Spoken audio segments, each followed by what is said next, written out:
Não suponha que fosse feliz um dia. Sentia-se fadado ao limbo, à monótona rotina, desprovida de momentos felizes ou tristes. Sua vida era apenas um vazio preenchido por tímidas emoções. Seguia bem assim.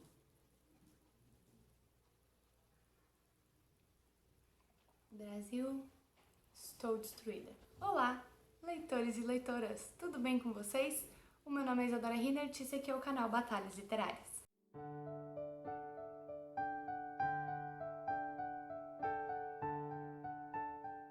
Hoje nós vamos falar de um livro que, assim, eu não tenho como explicar, porque o dono Rafael Montes, ele acaba com o nosso psicológico.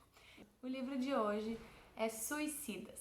O livro Suicidas foi o primeiro livro lançado pelo Rafael Montes e não foi o primeiro dele que eu li, o primeiro que eu li foi Jantar Secreto, mas Suicidas tem um lugar no meu coração por vários motivos que eu vou explicar conforme o vídeo vai passando, mas um dos motivos é que o Rafael Montes começou a escrever esse livro quando ele tinha 16 anos e ele terminou quando tinha 19. O Rafael foi rejeitado por várias e várias editoras, até que então ele ganhou o prêmio Bem Virá. E em 2010 ele foi finalista do Bem Virá. E aí a própria editora Bem Virá da Saraiva publicou o livro dele. E aí virou aí o seu grande best-seller, um dos seus best-sellers, né? Porque a gente sabe que Rafael Montes hoje em dia tá muito em alta. E eu vou explicar para vocês o que esse livro traz, qual é o seu enredo, os problemas e coisas boas literárias. Essa não vai ser uma edição do Liteórica, que é um quadro onde eu falo sobre teorias dos livros, né, teorias literárias, não vai ser sobre isso, mas vai ter uma pontinha de Liteórica aqui dentro e eu aposto que vocês vão gostar. Antes de começar a falar sobre o enredo, eu gostaria de avisar que este vídeo pode conter gatilhos. Pelo nome Suicida, a gente já tem muita coisa aí, muito agregado, né, sobre todas as problemáticas que isso pode trazer. Mas mesmo assim, eu gostaria de informar para vocês que existem outros tipos de gatilho nesse livro também, como abuso sexual, violência extrema, abuso emocional. Tudo isso está incluso neste livro. Então eu peço que ao lerem, se você tem alguma sensibilidade a esses assuntos, tome muito cuidado.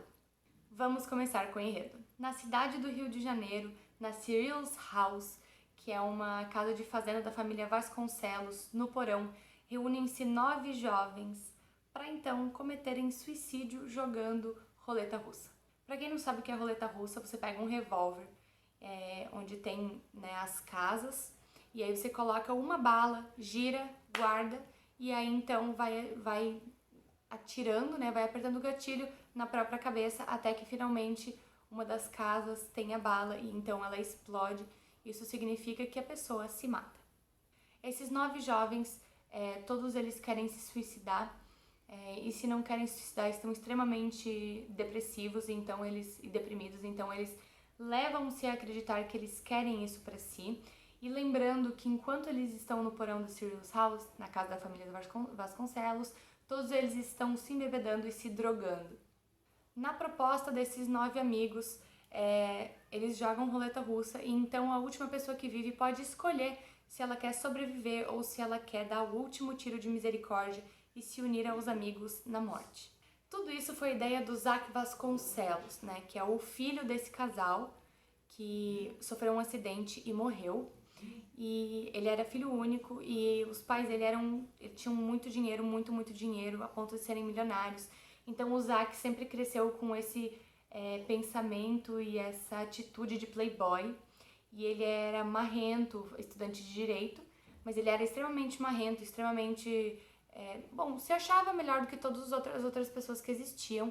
E aí quando os pais dele morrem, ele então decide tirar a sua própria vida e para dar um ar um pouco mais melancólico, mais melodramático, ele então chama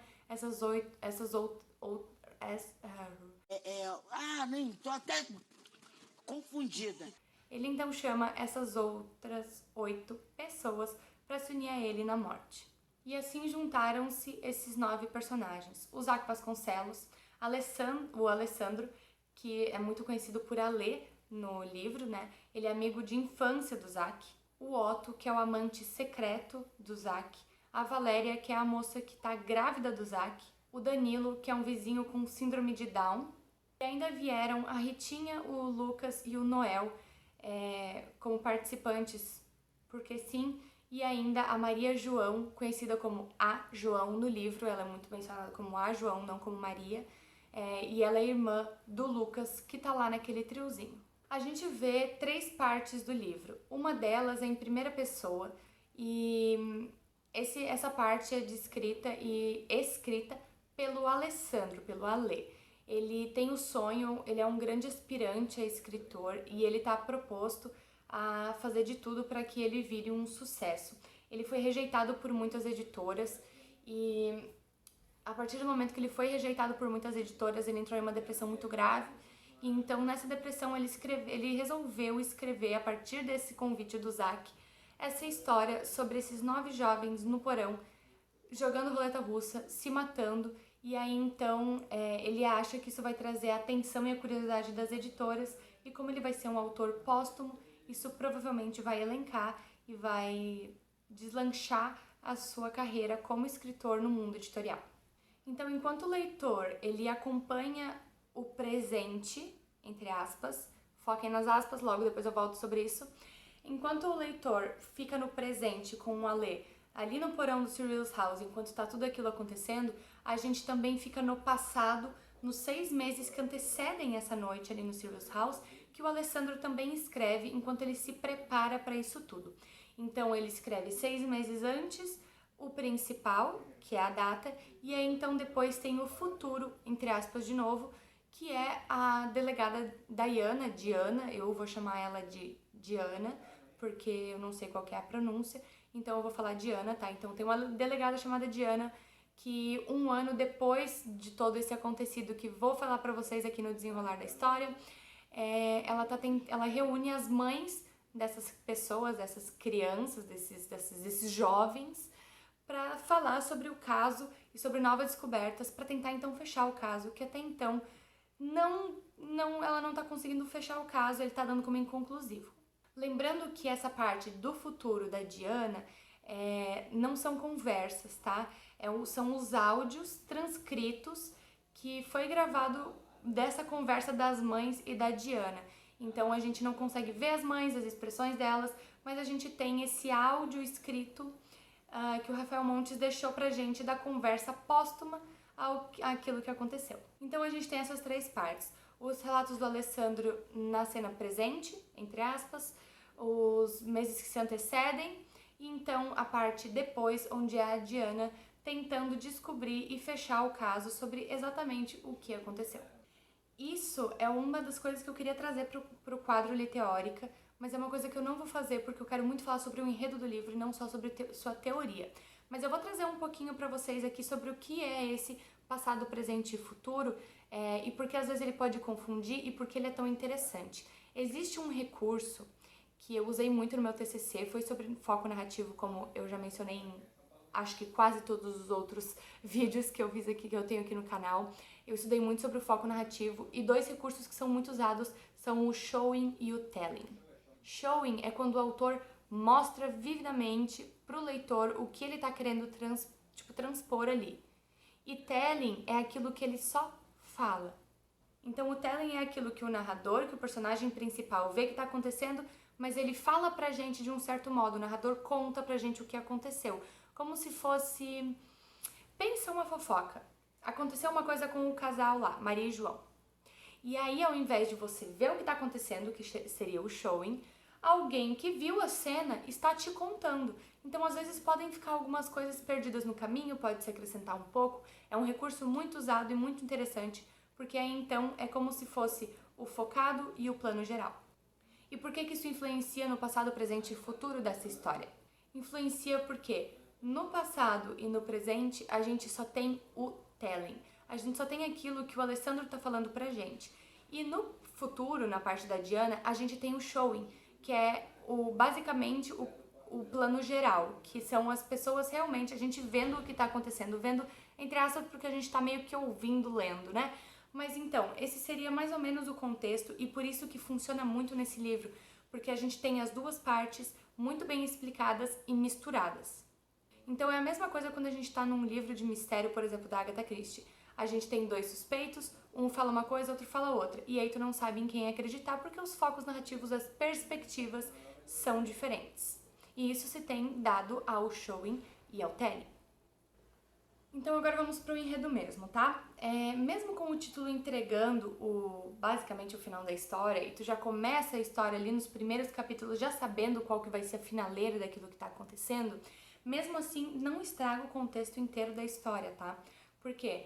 Porque a gente tem pedaços, a gente tem suspenses, a gente tem tramas secundárias que vão se tornar primárias, vão se tornar as principais conforme o livro vai passando. Então, a gente sabe que eles vão morrer, a gente sabe que eles vão naquele porão para tirar a própria vida, a gente tá ali um ano depois sabendo que aquilo já aconteceu e que as crianças, aqueles jovens morreram, e mesmo assim a gente continua lendo, porque é tão incrível a construção de personagens, a construção de narrativas que o Rafael Montes traz pra gente, que a gente olha para aquilo com carinho e ao mesmo tempo com curiosidade. A gente quer saber como aquilo aconteceu e quais eram as motivações daqueles jovens quererem se matar. A gente tem personagens muito aleatórios. Então a gente tem um vizinho com síndrome de Down, o Zack, que é o fator principal para aquilo tudo acontecer, né? E a dor dele de luto em relação aos pais dele, ele queria ter uma saída melodramática. A gente tem a Valéria, que é uma personagem muito forte, e ela tá grávida do Zack, e ela fica nesse impasse de abortar e não abortar, e aquela coisa. Então ela decide tirar a própria vida também, e ela é muito audaciosa. A gente tem a Ritinha, que é uma personagem um pouco mais tímida, um pouco mais sentimental, que é uma coisa que tu se apega muito a ela. A gente tem o Lucas e a João, que são os irmãos lá, né? Eles são duas peças de um quebra-cabeça, eles se encaixam muito perfeitamente, eles apoiam ao outro e brigam um com o outro, como todos os irmãos fazem. A gente tem o Otto, por quem a gente tem um certo carinho, porque então a gente sabe que o Zack, ele é bi. Então a gente tem essa trama aí de sentimentos de sexualidade, que é uma coisa muito aflorada nesse livro, assim, tem muitos do modus operandi, ele tá envolvido nisso também. E por último, a gente tem o Alê, né, que é esse personagem por quem a gente se apega, porque ele é o personagem principal, ele é quem nos conta a história e ele só quer ser alguém na vida e ele não tá conseguindo, então ele decide que ele vai até lá no porão para então escrever essa história e ele vai morrer mesmo assim e ele quer que essa obra se torne póstuma para que ele então tenha alguma coisa de valor no nome dele. Eu falei muito já, porque vocês sabem o enredo agora, eu não tenho como simplesmente falar para vocês os acontecimentos gerais, é uma coisa que eu não posso fazer porque senão eu vou entregar muito do livro, apesar dele ter quase 500 páginas, pelo menos a versão que eu li tinha quase 500 páginas, ele é um calhamaço, ele é um enorme, gigante, assim, e apesar disso a leitura foi muito fluida, foi muito rápida, e por mais que ele tenha toda essa quantidade de páginas, eu não posso revelar mais pra vocês, porque senão vocês vão acabar deduzindo, e uma pessoa que já é acostumada a ler romances policiais, quem aí lê romance policial, mistério e tal, pode ser que se identifique, ali pela metade do livro você já tem uma noção do que aconteceu. Eu já descobri, eu já matei a charada no meio do livro, e mesmo assim eu quis continuar porque eu precisava saber como e o que aconteceu e as motivações extras do porquê que aquilo estava acontecendo. Mas eu não vou mais falar nada pra vocês, porque senão eu vou entregar o final, vou entregar o livro. Eu espero que eu tenha despertado um pouquinho só de curiosidade na cabeça de vocês. E agora vamos para a parte com spoilers. Se você não quer spoiler, saia desse vídeo agora, mas sem antes, por favor, não faça isso. Não saia sem deixar o seu curtir. Deixa um comentário aqui. Ai, já li Rafael Montes, hein? Ai, não li ainda, mas fiquei com vontade. Ai, esse livro me deixou com ressaca literária. Ai, não sei o que. Eu quero saber, por favor, comenta aqui embaixo, que vai me ajudar muito. Compartilhe esse vídeo no grupo da família, no grupo do condomínio. Vai que você é expulso, já é uma coisa que já ajuda. Alô, Maria, que me deu essa ideia. E se inscreva aqui no canal, porque eu vejo que vocês não são inscritos aqui no canal. É um botão, é de graça, é só apertar aqui, ó. Aperta. Apertou? Então tá. Tchau, a gente se vê aí no sábado e pra quem fica, parte com spoilers. Então, gente, aí a gente entra num papo mais delicado. Eu tô descompensada, sabe? Eu tô frágil. Porque uma coisa que a gente não tá acostumado é ver deixa eu reformular que eu tô no surto. Então, vamos de novo, vamos começar de novo, tá? A gente tá acostumado a ver esse tipo de cena em livros. Sim, é um tema muito discutido. Sim, deveria ser, com certeza. Agora, é muito diferente a gente ver 9 jovens com o mesmo propósito, fazendo isso de jeitos tão... Chega a ser asqueroso, porque uma coisa que o Rafael Montes escreve muito é o terror. Esse livro puxa muito mais pro policial, muito mais pro mistério. É aquela coisa que te deixa com a pulga atrás da orelha, que tu tem vontade de saber o que tá acontecendo, de descobrir o que é, quem é. Então, eu acho que esse pra mim foi o livro do Rafael Montes que eu mais gostei. De longe, mas de longe. Infelizmente eu vou ter que desbancar algum dos meus top 5. Sim, temos um substituto para o meu top 5, que é o do Rafael Montes Suicidas, é maravilhoso. Só que agora eu vou ter que decidir qual que eu vou tirar, então vai ser aquela briga de cachorro grande, né? Então, a tensão já fica grande quando tu sabe o que vai acontecer, quando aqueles 9 jovens entram naquele porão da Sirius House, avisando outras pessoas, as mães deles, que eles iam fazer projetos, participar de bandas. Então eles entram naquele porão e é aquela coisa angustiante, porque o porão é relativamente pequeno, a porta é de ferro maciço, então uma pessoa é encarregada de cuidar da chave, depois a gente sabe que tem outra pessoa com a chave também, mas enfim, essa pessoa some com a chave, então ninguém consegue sair, o objetivo é todo mundo morrer ali. E aí é óbvio, né, gente, que as pessoas começam a mudar de ideia a partir do momento que elas ficam em choque. Porque 1, 2, 3 pessoas começam a morrer, e eu não tô falando só de suicídio, algumas delas realmente foram mortas, mas eu já vou falar disso num minuto. Então as pessoas ficam em choque, querem sair porque obviamente tem medo, é instinto de sobrevivência, e é aquela coisa meio, ai meu Deus do céu, o que vai acontecer? E aí vai acontecendo realmente. Eu acho que o ponto alto da tensão é que tem muitas reviravoltas. Uma das maiores pra mim foi saber que os pais do Zack não sofreram um acidente, eles foram assassinados. Isso pra mim foi um grande baque, assim, porque aí entra toda essa motivação nova, e isso acontece, tipo assim, ó, sei lá, nas últimas 50 páginas, tu já tá quase surtando, porque é tudo muito gráfico, e aí tu sabe que os pais deles são assassinados, sabe? Não é um acidente, aí tu fica, meu Deus, o que tá acontecendo? Senhor Jesus amado, pelo amor de Deus, segura a mão de Deus e vai. Então, é aquilo, a gente acha que a gente sabe o que aconteceu,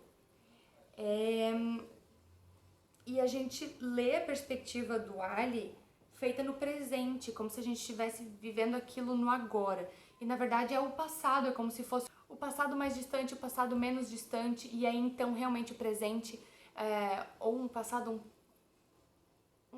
perto. Confundida. A gente descobre que o Zack mata uma galera lá dentro. Porque ou entregam ele sobre a sexualidade, ou porque ele sente algum tipo de ciúme, ou porque alguém quer desistir e ele não deixa essa pessoa desistir, ou por motivações externas. Sim, eu estou de pijama, tudo bom. E tudo isso piora quando o Zack começa a perder. Assim, ele fica muito... Ele fica num estado lunático muito grande. Ele sabe que então os pais dele foram assassinados, e aí ele começa a não entender mais o que tá acontecendo, e eles acham 22 milhões de reais ali naquele porão escondido, por isso a porta maciça. Então alguns deles querem desistir e pegar o dinheiro, porque foi lhe prometido dinheiro para eles participarem disso. E... sabe, é uma coisa muito doida, assim, que vai e volta, e vai e volta, e tu começa a ficar tonto, e aí as mães gritando, e as mães sofrendo, e aí tu acha que todo mundo morreu, e na verdade não, e aí, pá, tu leva um susto, porque a cada reviravolta é um susto. A gente descobre que o Zack, na verdade, é um vilão, ele não é uma pessoa que tá sofrendo. O Zack, ele... me desculpa a palavra, se alguém tiver sensibilidade, por favor, cuidado, mas ele estupra a empregada que trabalhava lá na casa deles, e ele engravidou a Ritinha também. A Ritinha estava grávida dele também, não era só a Valéria, mas ele tinha um romance com o Otto, e ele também tinha um crush pelo Alê. E aí é uma misturança que tu não tá entendendo o que tá acontecendo, mas ao mesmo tempo tu tá entendendo e surtando. Então, olha o meu estado. Eu estou surtada. Então, assim, As páginas finais, os últimos 15, 20% do livro é surto atrás de surto. Até então, tu entende as motivações, tu sabe por que eles estão ali, tu entende o que vai acontecer. 20% do livro pro final, tu não entende nada. É uma gritaria, é uma confusão, muita coisa acontece. E aí, assim, tu descobre que o objetivo, na verdade, era o Ale e o Zack se manterem vivos pro Ale conseguir terminar a história dele, então os dois se matam no final. Isso é o que é dito no diário do Ale, onde ele escreve o livro ali, né? Mas aí não faz sentido porque o Ale morre, né? Pela narrativa. E aí a Valéria é a última sobrevivente junto com o Zack e ela escreve um capítulo que não é muito capítulo. E o Zack começa a suspeitar que é a Valéria que matou os pais dele. E começa a virar uma confusão. E aí no final eu sei que esses capítulos, o da Valéria é o último, né? E aí a gente vai pra conversa de mães. E aí a Diana começa a falar o que aconteceu. Alguma coisa lá dentro começou a pegar fogo. Acharam os corpos carbonizados. As arcadas dentárias estavam todas lá, então eles conseguiram identificar quem era o corpo de quem. Tinha alguns corpos que estavam menos carbonizados. A gente não sabe ainda como aquilo pegou fogo, mas estavam menos carbonizados. Aparentemente o Zack foi o último a ficar vivo e ele tentou se enforcar porque ele não conseguia sair lá de dentro, porque tinham jogado a chave fora, mas ele tenta sair lá de dentro e ele não consegue porque a porta é maciça, ele tentou quebrar e não conseguiu. Então ele tentou rasgar o corpo das pessoas para ver se a chave estava dentro, porque antes tinham feito uma brincadeira de que alguém tinha engolido uma chave. Então ele começa a cortar e aí foi nessa que ele descobriu que a Ritinha estava grávida dele, porque ele achou um feto ali. Quando ele cortou, ela já estava de vários meses. E aí ele se enforca, cai e morre asfixiado pela fumaça e não pela corda. Ele também, não que morre, né? Ele na verdade fica um vegetal. E ele não consegue falar, se mover, não consegue fazer nada, porque ele teve uma lesão na coluna. Como ele tentou se enforcar, prejudicou todas as cordas vocais. E ele tá em estado vegetativo numa cama, ele não entende nada, ele não consegue transmitir nada. Mas as mães ficam bem loucas, porque obviamente elas sentem muita raiva, uma vez que ele convenceu os filhos dessas mulheres a se matarem. E estão todas em luto, obviamente, até que... Agora, se tu não quer o maior spoiler do livro, tu sai, tá? Porque agora é onde entra o pulo do gato. Acaba essa gravação. De um jeito bem tumultuado, mas acaba essa gravação. Aí, os últimos 2 capítulos são 2 cartas. Uma carta que a Débora, que é a mãe do Ali, manda pra ele, falando, tipo, teu nome ainda é Marcelo, né? Tu tá atendendo pelo nome Marcelo. Eu consegui pegar as gravações, troquei as arcadas dentárias, deu certo, todo mundo tá acreditando, ninguém tá desconfiando, não sei o quê. E a última carta é o Alê, no caso, agora Marcelo, respondendo pra ela como ele fez tudo que ele fez e como ele se safou. O plano dele nunca era ter morrido ali. Ele escrevia isso, mas o plano dele era fazer todos eles se matarem, forjar a própria morte, então sair, publicar o livro dele e viver sob outro nome pra poder vivenciar toda aquela... Como é que eu posso explicar? Toda aquela grandeza que talvez o nome póstumo dele iria ter. Então, claro, é uma coisa muito conturbada e tu fica muito confuso sobre o que tá acontecendo porque é incrível de bom, mas ao mesmo tempo tu fica tipo, cara, eu confiei nessa pessoa que é o narrador, era um narrador confiável até então pra mim e na verdade foi ele que forjou tudo, sabe? Ele, na verdade, ele ele acertou o Zack na cabeça com uma marreta, aí ele cortou os corpos das pessoas, pegou o corpo de um mendigo e colocou atrás do sofá para parecer o dele, porque era a mesma altura, mesmo não sei o quê, e a mãe dele trocou a arcada dentária nos documentos para que fosse compatível com o dele. Então, a última página, tu fica assim, o que acabou de acontecer? E esse livro foi um livro que me deu uma ressaca literária tão grande, mas tão grande, que eu tive que ler ele mais 2 vezes. Eu li ele 3 vezes em, tipo, uma semana. E olha o tanto de páginas que ele tem. Eu fiquei quase louca, quase louca. Ele é incrível, incrível. Eu recomendo pra todo mundo que queira assistir, que queira ler esse livro. Cara, eu recomendo, assim, ó, leia Rafael Montes. Eu espalho a palavra de Rafael Montes no mundo, por favor, Jesus. Eu estou te pedindo, querido telespectador que está me assistindo agora, leia Rafael Montes. Agora respirando. É isso. Tu viu o turbilhão que foi de coisa? É muito comprido, é muito longo, é muita coisa, é muito acontecimento, é muito plot twist. É muita coisa que acontece e tu não consegue seguir uma linha. Então, é isso mesmo. Eu espero que você tenha gostado desse vídeo. Curta, comente, compartilhe. Se tem algum amigo que leu Rafael Montes, que gosta de Rafael Montes, manda esse vídeo pra essa pessoa, porque eu tô surtada. E é isso. Eu quero algum dia chegar aos pés do Rafael Montes nas minhas publicações. Inclusive, não pretendia falar, né, porque eu sou um pouco insegura, mas meu livro está em pré-venda. O link vai estar aqui embaixo na descrição. E ele é um romance policial que foi o meu projeto de TCC, então esse livro foi meu TCC e eu tirei 10. E eu fui aprovada por uma editora brasileira, mas que publica internacionalmente, então meu livro vai ser publicado internacionalmente, sem custo, sem nada. Porque eles aprovaram, não fui porque eu quis publicar e tive que pagar, então... Gente, obrigada. Um beijo. E tchau.